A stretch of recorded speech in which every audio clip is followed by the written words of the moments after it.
بسم اللہ الرحمن الرحیم. میں موجود ہوں جعفر طیار سوسائٹی میں. پہلے آپ دیکھ لیں یہ ایک رکشہ ہے. اس رکشے کی حالت دیکھ لیں, آگے دیکھیں اس رکشے کی حالت دیکھ لیں, آگے سے بھی سب ٹوٹا پھوٹا ہے. یہ رکشہ فواد نامی ایک شخص کا تھا جو اس رکشے کے اوپر روزگار کماتا تھا. ایج اس کی 31 سال تھی. پرسوں رات میں افطاری کے بعد وہ جناح اسکوائر پہ کھڑا تھا, وہ پانی پی رہا تھا, روزہ دار تھا. اس نے شٹر پہ ہاتھ لگایا کہ الیکٹرک کا ہائی ٹینشن وائر اس پہ گرا ہوا تھا, وہیں چپک کے وہیں مر گیا. ظلم دیکھیں آپ. اس کے بعد ظلم یہ ہوتا ہے کہ الیکٹرک کی انتظامیہ نے اب تک اس کی فیملی سے کوئی رابطہ نہیں کیا, اور آج اس غریب کے گھر میں جس کا 80 گز کا گھر ہے 4,40,000 روپے کا بل بھیج دیا. 55 گز کا گھر ہے. 55 گز کا گھر, 55 گز اتنا ہوتا ہے جتنا کسی ایک امیر آدمی کے گھر کا باتھ روم ہوتا ہے.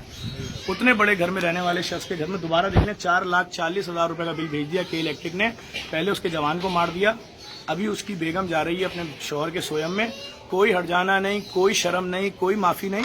اور ضلالت یہ کہ پولیس بھی ان کی FIR نہیں کاٹ رہی ہے. میں انشاءاللہ MD کے الیکٹرک اور ان تمام کے خلاف نہ صرف مہم شروع کروں گا, ان کی FIR بھی کٹواؤں گا. اور ان کی فیملی نے میرا ساتھ دیا تو انشاءاللہ کم سے کم بھی جو ایک انسانی جان کے لیے ہو سکتا ہے وہ ہم کروائیں گے. میں دور سے آپ کو ان کا گھر بھی دکھا دوں. آئیے.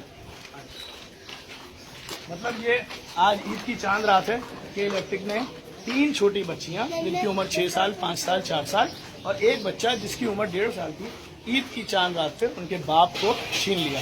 کوئی پوچھنے والا نہیں ہے. گنڈا ادارہ ہے, جتنے لوگوں کو مار لے, جتنا بل بھیج دے, کوئی نہیں پوچھ سکتا.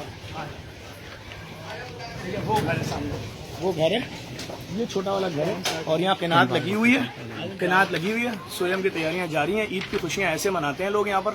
پاکستان میں آپ دیکھ لیں گے اپنے گھر کے بڑوں کو دفنا کے آ کے, اور اس کے بعد کوئی پرسانہ حال نہیں. آپ سمجھتے ہیں اگر کہ الیکٹرک ظلم کر رہی ہے لوگوں پہ, اس ویڈیو کو لازمی شیئر کریں تاکہ اس بہن کو انصاف مل سکے اور ان کی یہ غنڈہ گردی ختم ہو. بیٹا بھی مار دیں اور 4.5 لاکھ کا بل اس بستی میں بھیج دیں جس کے گھر کی مالیت ہی 4.5 لاکھ نہ ہو. بہت شکریہ. اس ویڈیو کو لازمی شیئر کریں.